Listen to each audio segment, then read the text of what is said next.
arguably been one of the greatest political movements in modern history. An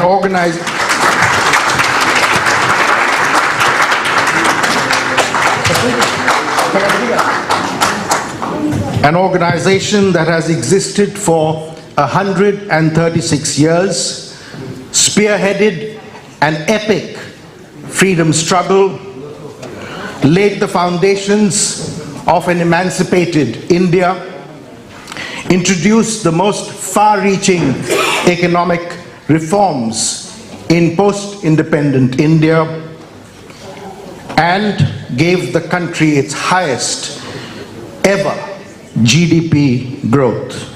But an organization which today is facing severe headwinds. So can the Indian National Congress reinvent itself?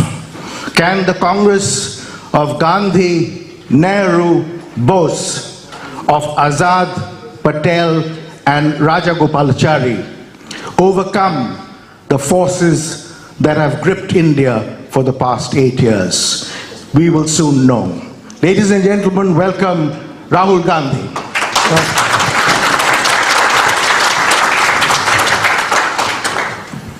Rahul, I live in a country 5,000 miles away from home, and we get sketchy pictures of what's going on. So my first point to you would be, what's the big picture? What's really going on in India at the moment? Some time back, I gave a speech in Parliament where I described India as a union of states. And this is how India is described in our constitution. India is not described as a nation. In our constitution, the line is, India, that is Bharat, is a union of states. And the design that was developed by Mahatma Gandhi,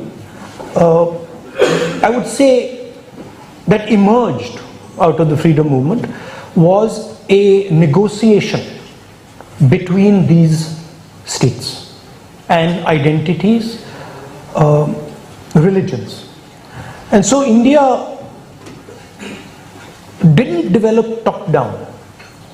It almost emerged bottom up, right? And all these states, UP, Maharashtra, Assam, Tamil Nadu, they all got together and created a negotiated peace, let us say. From this union of states, which required a conversation, emerged the instruments of that conversation. The Constitution, the idea that one man will have one vote, the election system, the democratic system, the election commission, the IITs, the IIMs, all these institutions emerged from the union that provided the constitution, and from the constitution, these institutions that allow this conversation to take place, because it is a negotiation, a dynamic negotiation. Emerged modern India. Now what is happening is there is a systematic attack on the institutions that allow the conversation to take place. Right? There is a crushing effect on all these institutions. There is an attack on the constitution, there is an attack on the election system, there is an attack on the broad institutional framework of the country, and the result is that India is no longer, the states of India are no longer able to negotiate, they're no longer able to talk. And that space that used to be the space of conversation, that used to be the space of negotiation, is being occupied by the deep state, by the institutions of the state that control the state internally. The CBI, the ED,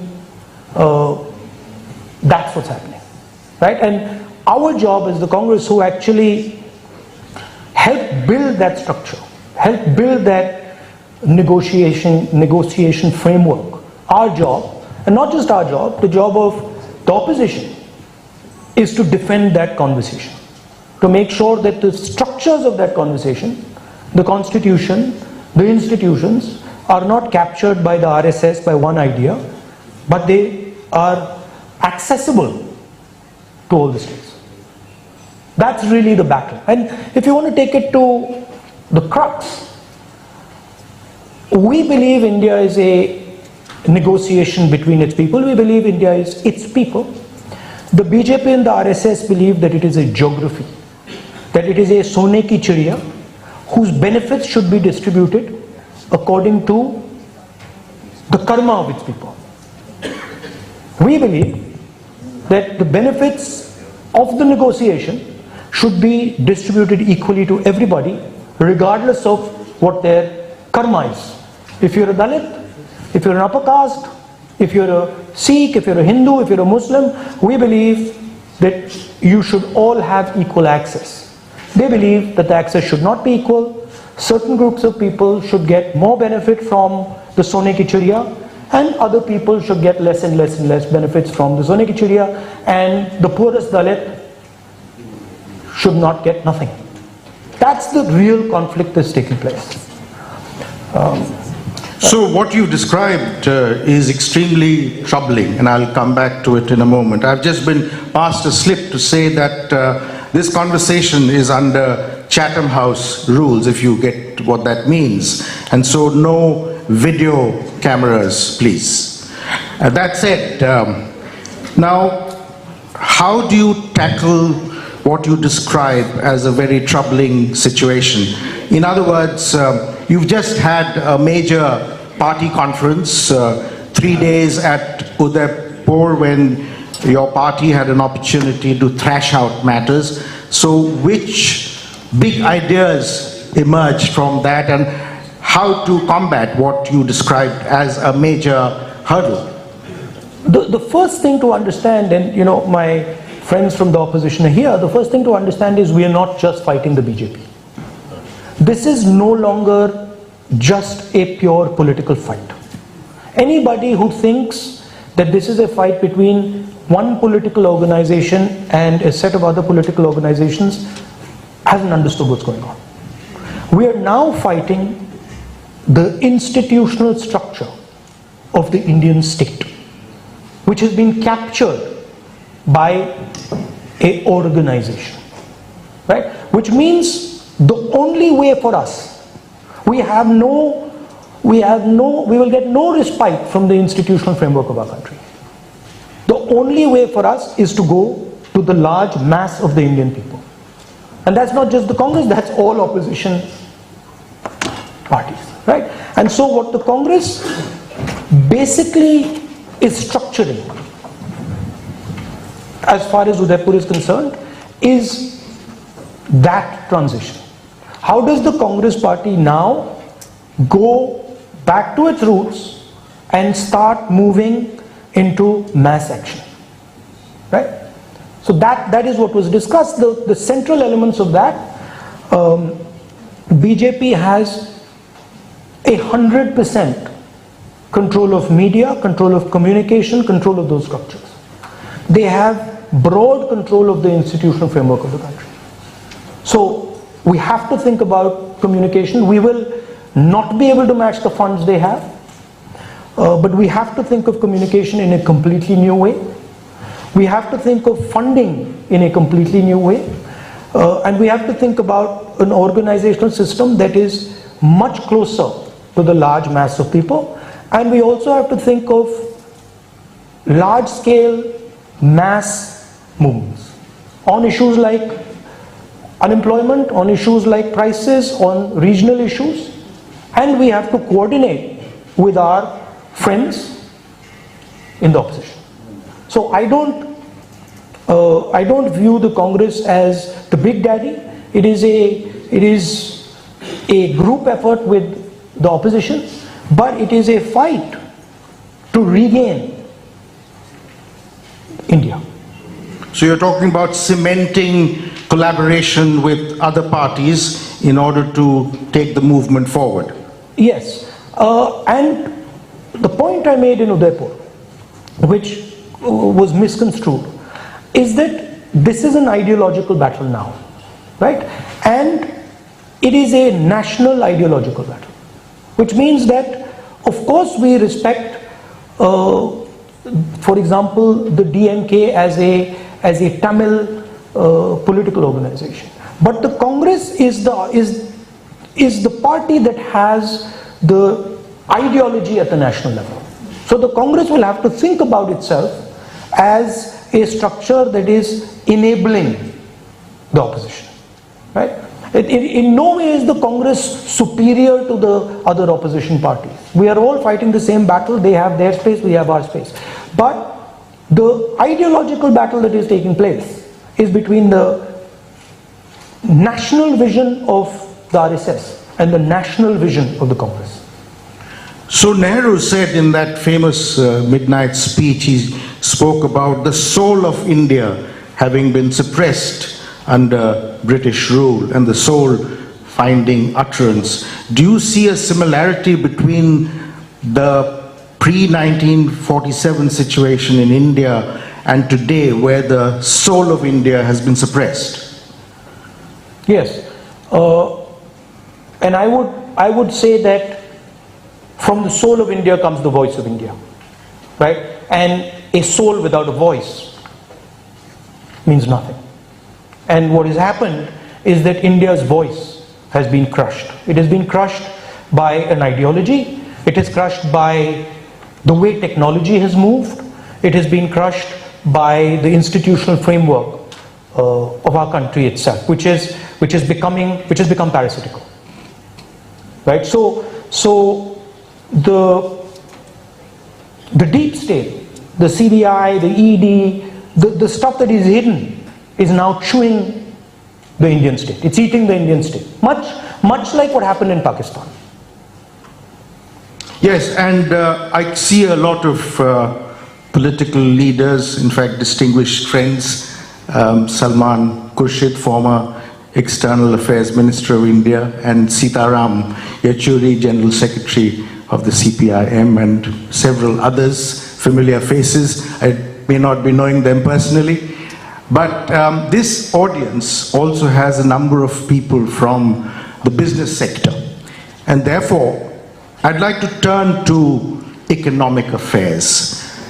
What would Congress's economic policy be? Because it seems to me that certainly in the last 4 years, the Indian economy has been on decline, and certainly on a sharp decline in the last 2 years. And given this state of affairs, what can you offer to the corporate sector by way of the Congress's vision, your vision of an economic policy in the event Congress returns to power at the center?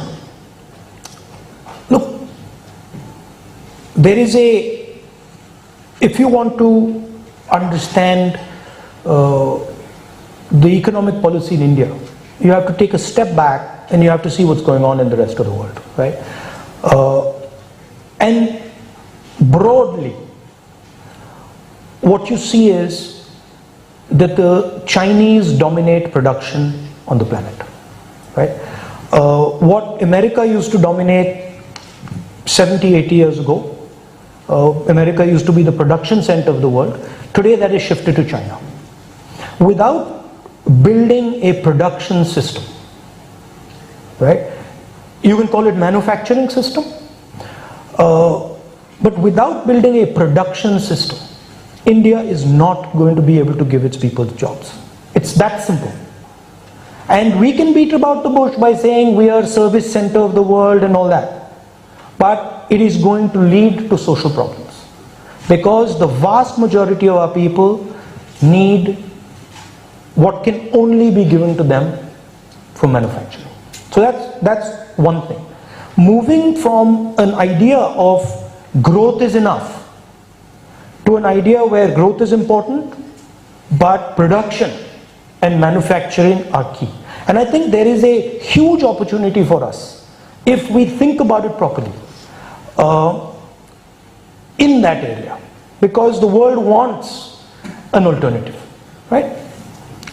Second thing is, jobs in India are created in the small and medium business area, and that has been systematically attacked and destroyed by the BJP. Demonetization, GST, and later the farm laws, they are attacks on the informal sector, on the small and medium businesses. So a vision for the small and medium, and a vision where you start to put money into those structures, and then for the larger businesses, an equitable playing field. I mean, sorry, but what is going on in India, there are practically 2 businesses in India. There's not a third. And that's not good for anybody, right? So that would be the broad framework. As far as the private sector versus the public sector, I'm of the view that the public sector should be in key strategic industries and should not be doing things that are not strategic and key.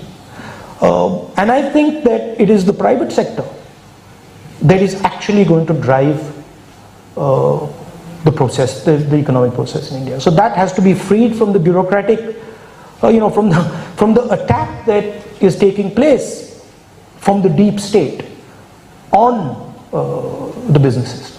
You can ask any businessman in India, he'll tell you the ED, the CBI, these structures, they're extorting.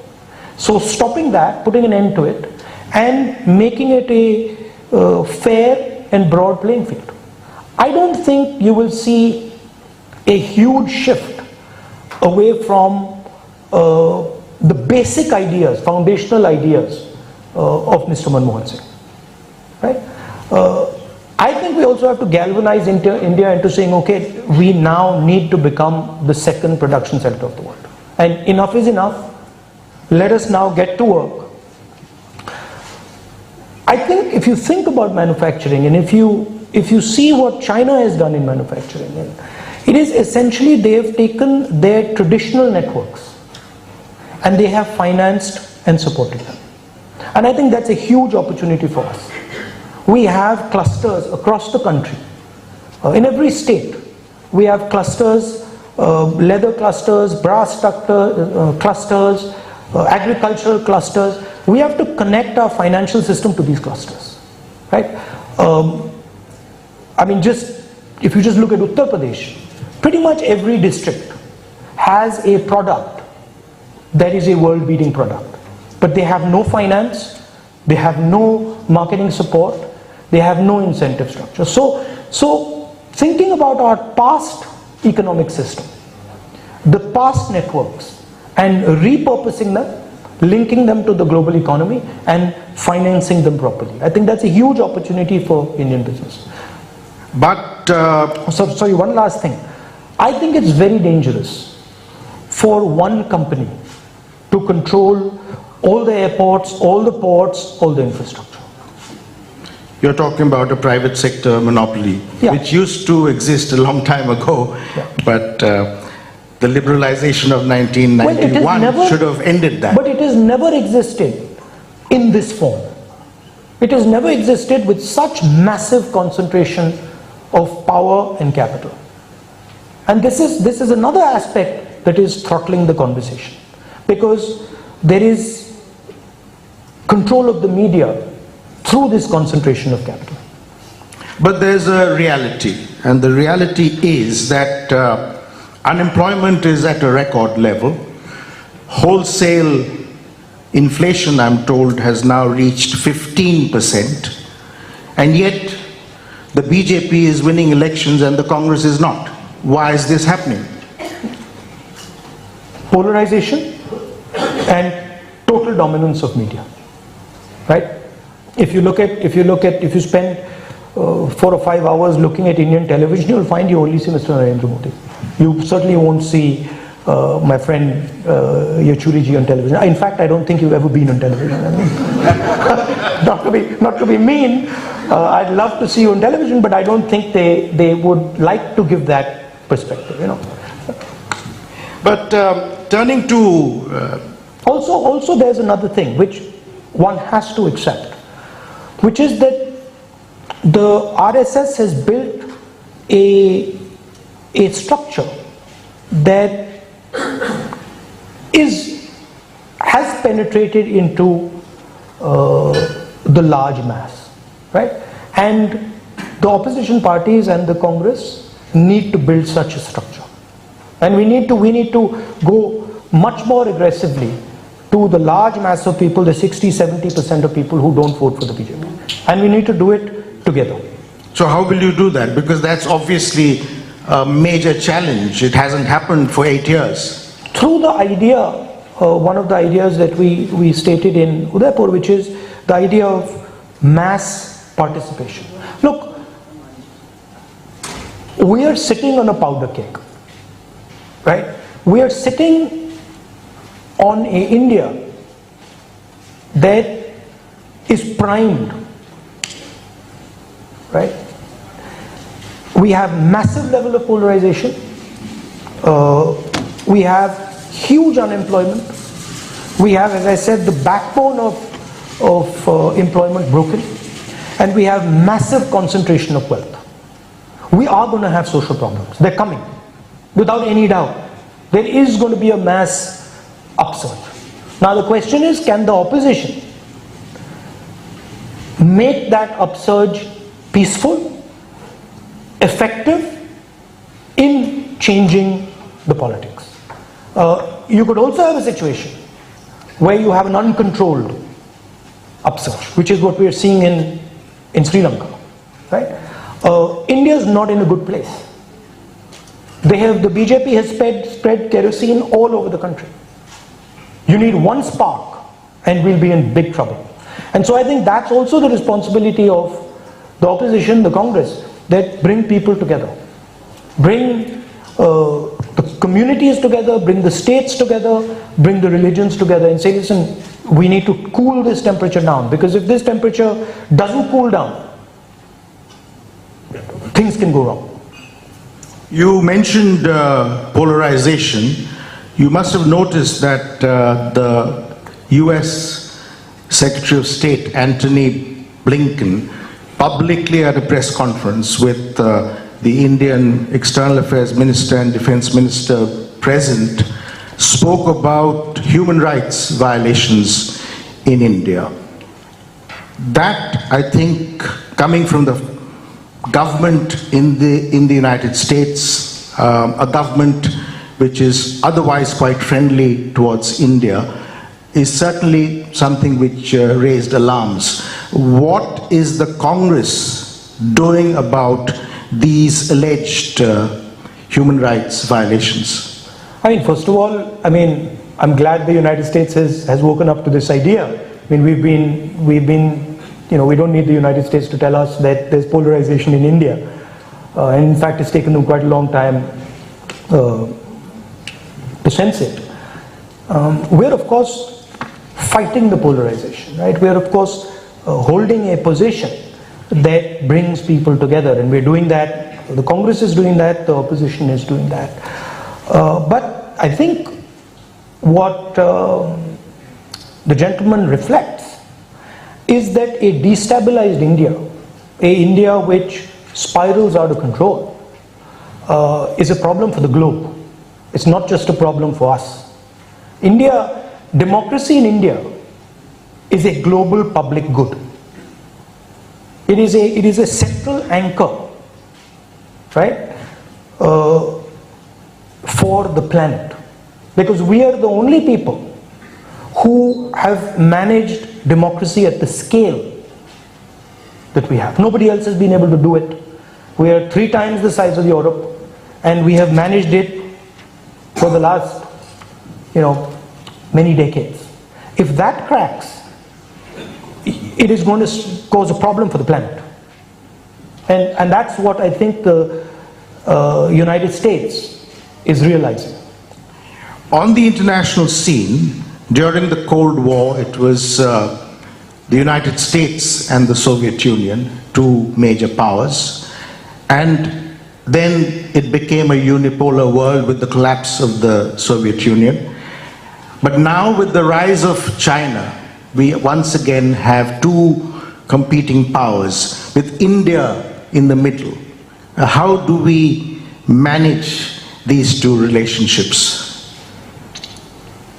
Very carefully. Very, very carefully. And I don't say that lightly. There are two competing visions now.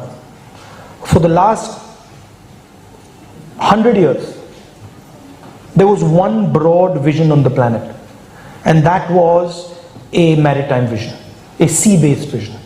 Right? Prior to that, there used to be a land-based vision. For the first time in the history of the planet, you are now going to get two visions. One is a Chinese terrestrial vision, and the other is a United States maritime vision. Right? Essentially, what the Belt and Road is an attempt to revive the Silk Road. It is an attempt to turn the planet into a terrestrial trading system.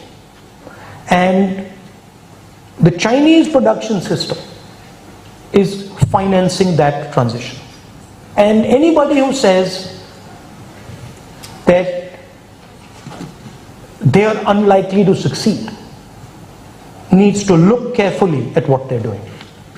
I'll give you a small sense.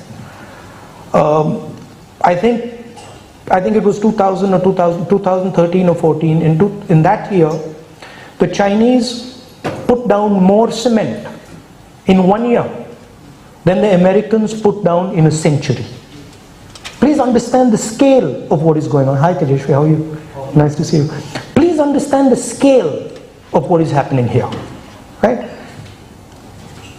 It is at a huge scale. Now, there has to be a vision to counter this. And the disappointment that I have, I can see that the Chinese have a vision. The disappointment I have is that there is no counter vision. You mean in India? In America and in India.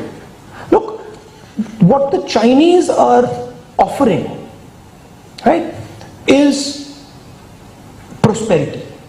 The Chinese are going to these countries and saying, look, we're going to give you infrastructure, we're going to give you the technological backbone, and from that you're going to get prosperity, you'll get money in your pocket. Right? Of course they have a different motive behind it, and of course you can see what is going on in Sri Lanka, but the basic offer is huge amount of money, solid infrastructure, and the promise of prosperity. The West is not offering prosperity. The West is saying, stop China. Okay, I agree, stop China. But what's the alternative vision? How are you going to offer prosperity to the planet? Right? And that's how India has to think about it. It's not good enough for us to say, there is this vision and there's that vision. We got to say, okay, how do we bring prosperity to our people? That's the key. Right? And today, there's no prosperity. We're going down. We're going down, diving down into the ground. Right? So, another way I like to say it is that from 1990 to around 2012, we had a successful vision for our country. It was working. And I remember once going to Prime Minister in 2012 and saying to Manmohan Singh ji, Manmohan Singh ji, what has happened? Because I could sense that something had gone, something was not working. And I remember him sitting on the chair there saying to me, Rahul, the levers that used to work are not working anymore. Something has happened. The levers that were working 1 year ago, 2 years ago, they're just not working anymore. And we've entered some sort of a new space. Problem is, Narendra Modi ji attempted to stretch that vision of India economically. And of course, he's got a different religious, different vision, a non-economic, different social vision, a different vision, but he tried to stretch that economic vision. It's a dead vision. It's not going to take us anywhere, right? And the single biggest reason for that is that essentially the United States, right, had free rein in those years.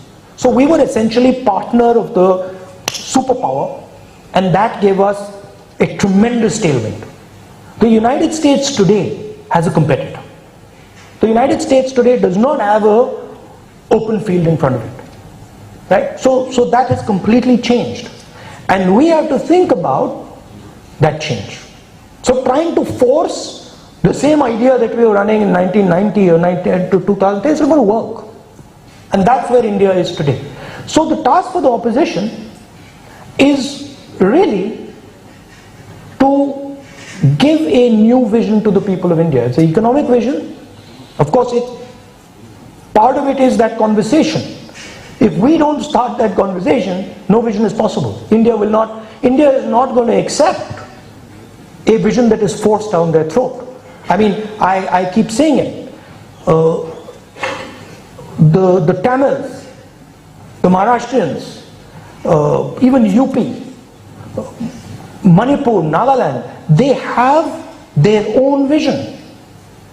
You have to incorporate those visions into the Indian vision, right? You can't tell them, sorry, this is what we think, now you're going to be forced to do. They'll refuse, right? So a huge part of it is starting that conversation up again, making all the states believe that they're part of this discussion, and then coming up with a set of ideas that solve the production problem, that allow us to navigate the US China conflict. So I think that's a conversation. You've spoken about prosperity being a way out, but the specific situation is that there's high tension with China on the border, and it's been there for more than 2 years. How do you tackle this rather dangerous situation? That's exactly the task of foreign policy. That's exactly what Mr. Jaishankar should be doing. And we are, by the way, we are very skilled at it. We have a natural ability. Our mind can manage complexity. Please understand, the Indian mind, if it can do one thing, it can manage complexity beautifully, right? So we are faced with a complex situation. We need to manage that complexity. We can't think about it in a superficial, unsophisticated way. There are structures that we have used. The idea of Panchsheel is there. The idea of neutrality is there, right? Some version. Of course, we have a relationship with the United States, and we have a partnership with the United States. But we have to navigate this water. I think the way I think about it, I like what Indira Gandhi ji once said. You know, do you lean to the left or do you lean to the right? No, we stand up straight. And I think there's a place for India there's an opportunity and a place for India to stand up straight. Are you therefore recommending a return to multi-alignment as opposed to leaning towards the United States? No, I'm saying pragmatically navigate the waters you're in. Look at the situation and pragmatically taking into account your country, your requirements, your needs, the idea of prosperity, the idea of a conversation, use those fundamentals to navigate a situation that you find in front of you, right? You might find multiple ways to do it, but don't forget about your past and about your capabilities. Don't just say, "Bhaiya, theek hai, ab hum aise karega," and to hell with everything that to hell with our history, to hell with our understanding, right? We have huge capabilities. I know. I've seen them. We have huge capabilities in our foreign affairs, foreign services. We have huge capabilities in our growing. No one's listening to them. So in the midst of all this, we have the... When you stifle conversation at the national level, you also stifle conversation in the Prime Minister's office. Please understand that. You cannot have a country that is not allowed to speak and then a Prime Minister's office that tells the Prime Minister the truth. You cannot have those two things. The Prime Minister has to have an attitude, I want to listen. And then from there, everything flows down. Our Prime Minister doesn't listen. And because our Prime Minister doesn't listen, no bureaucrat thinks he needs to listen. I was talking to some bureaucrats from Europe, and they were saying that the Indian Foreign Service is completely changed. They don't listen to anything. They're arrogant. Now they're just telling us what orders they're getting. There's no conversation. You can't do that. But good or bad, India presumably has to live with Narendra Modi for the next 2 years. And in that scenario, how does the world tackle the Ukraine situation, and what contribution can India make towards a solution? Look, what is Ukraine, right? If you look at it, Ukraine is the Russians saying to the Ukrainians that we refuse to accept your territorial integrity. We refuse to accept that these two districts belong to you. And we are going to attack you in these two districts to make sure that you break an alliance with NATO.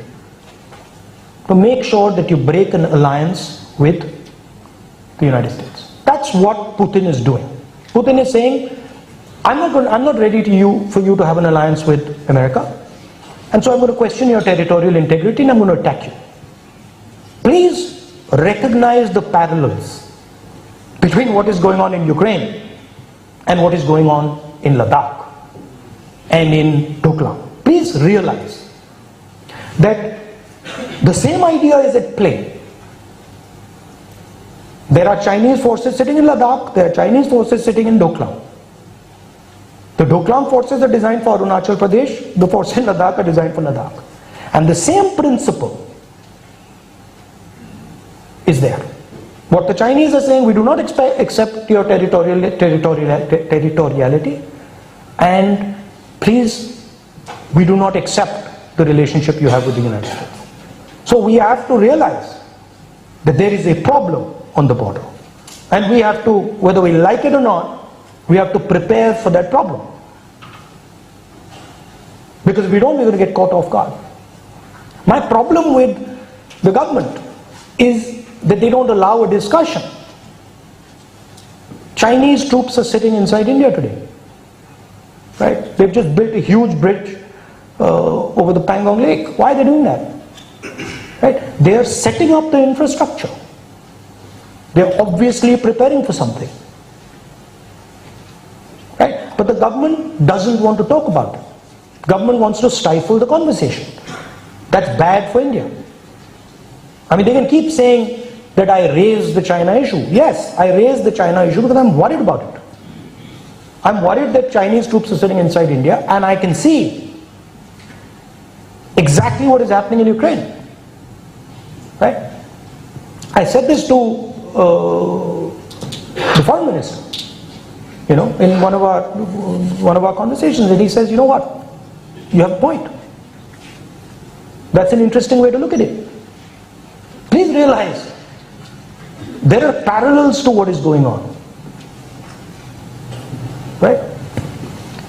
And so I will come to questions from the audience, because it's only democratic that I do so. No question of, there will be very few because I'm being signaled that we are running out of time. But before I let Rahul go, let me just ask him, in politics, and I've never been in politics, I'm only an observer. You're in politics, every Indian's in politics. No. Everybody's in politics, everyone pretends they're not. My grandfather was in politics, my great uncle was in politics, but I have never joined any political party, so I can't say that I'm in politics, neither in Britain nor in India. Having said that, the way I look at it is that there are three roles primarily a politician can play in public life. One is an organizational role, the second is a parliamentary role, and the third, for want of a better description, a Gandhian role, that is being at the head of a mass resistance. Which do you think you are best suited to? See, I don't buy the idea of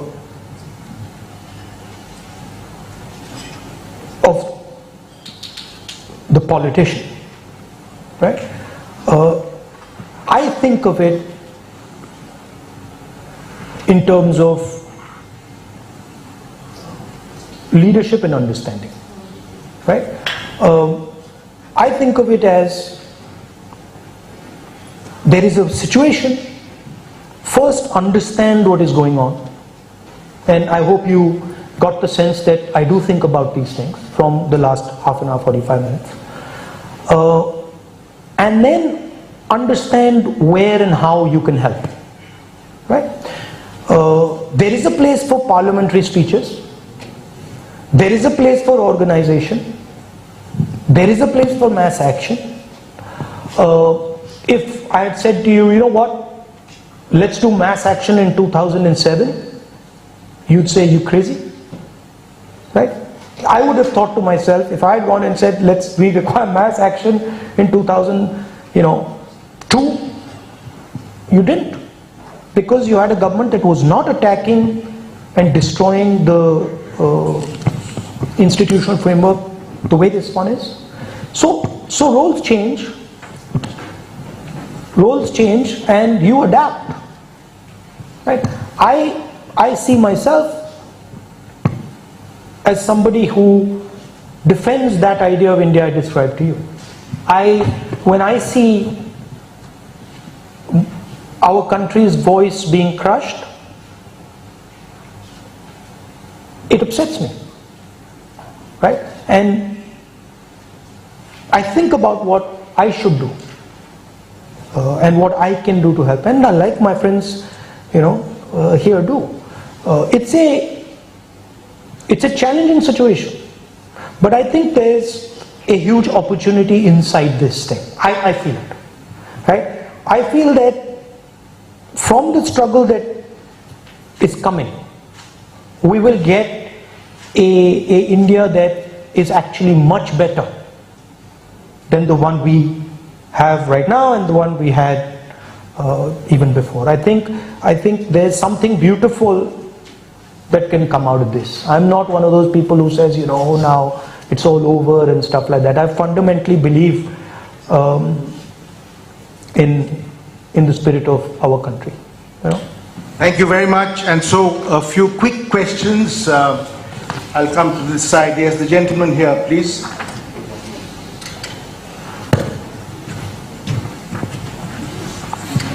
Yes. Rahul ji, you beautifully put forward a view wherein you said China is trying to sell a vision. Doesn't matter good or bad for the country.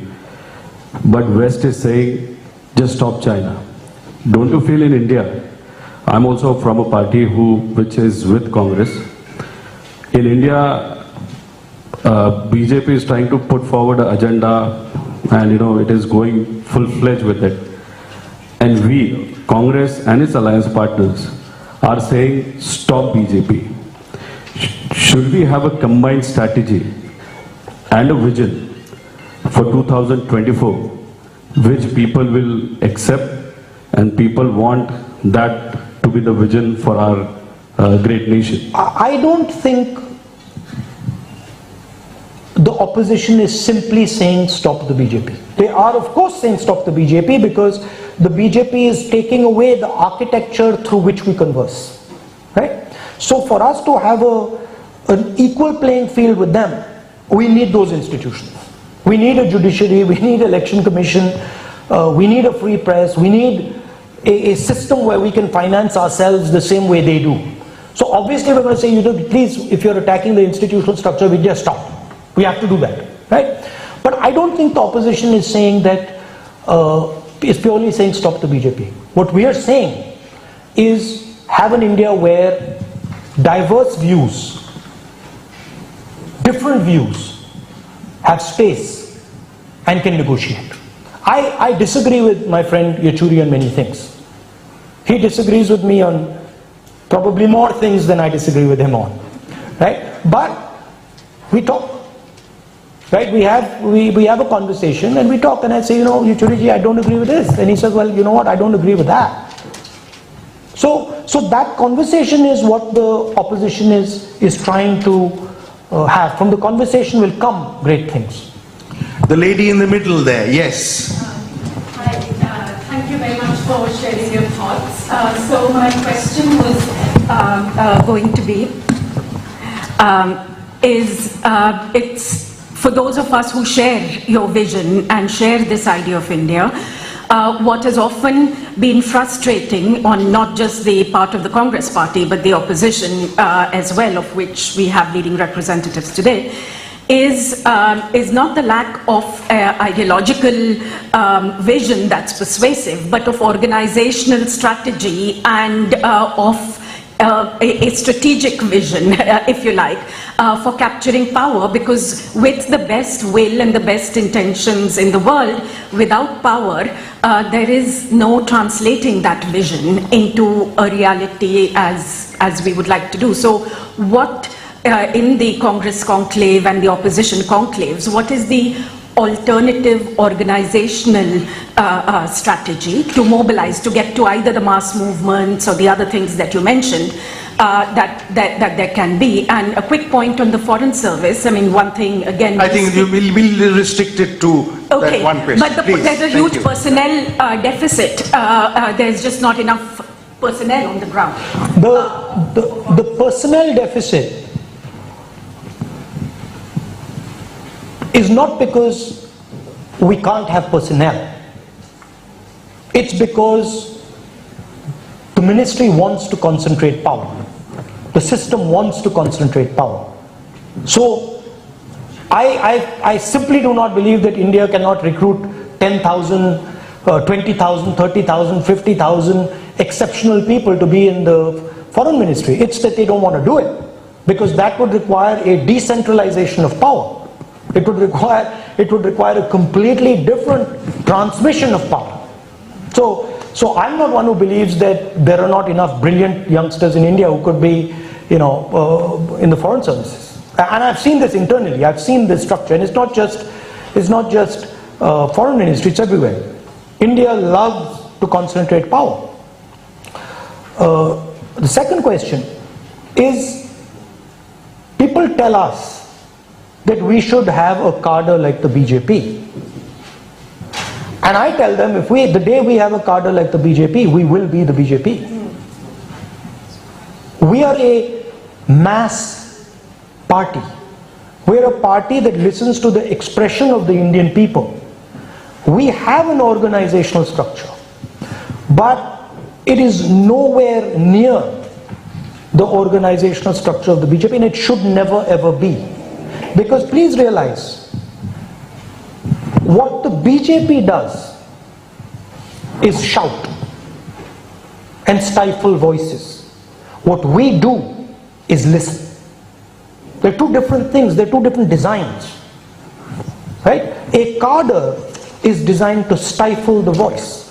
A cadre is told, you will say this and you will say nothing else. And Yachuriji is looking at me in a strange way. But it's designed to push a particular set of ideas down people's throats. Whether in his system it's the communist idea, or in the RSS system it's true, right? We're not designed like that. We are designed to listen to the people of India and pull out their voice and place it on the table. Like realizing that you've been speaking to save the institutions which, which safeguard our constitution. So there are two parts now. One is of the Manusmriti and one is of the constitution. Will the Congress openly come up against the caste system and the will they clear their stance on this issue, sir? It's a bit unfair to say I'm the only leader who's done that.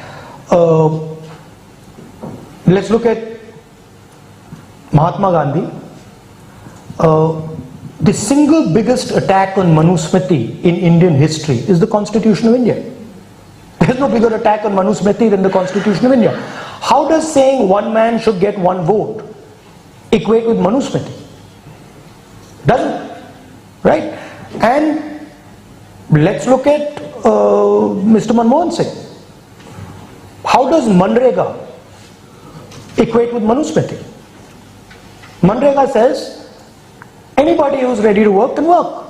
Manrega doesn't say if you're an upper caste guy you will get this much money, if you're a lower caste guy you'll get this much money. How does RTI equate with Manusmriti? It doesn't. So the Congress, through its actions, has been attacking the social system of the country, and it's done it throughout, right? Is the idea of liberalization aligned with Manusmriti? No, it's not. Because according to Manusmriti, only 2-3 people should have everything. They should be sitting on top, right? So the basic design of the Congress and everything the Congress does and all our workers, that's what they do. That's why the BJP says Congress Mukh Bharat, right? We fundamentally believe that India and every single human being in India should be given the same rights, the same opportunities. We believe that, one, because it's fair, and two, because we know that India can only survive if you do that. If you stop doing that, India will fragment. Ladies and gentlemen, a big hand for Rahul Gandhi. Thank you.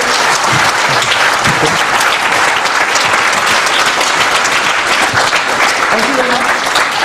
Thank you. I've been asked to make a request, which is to ask the following to please come on stage for a group photograph. Salman.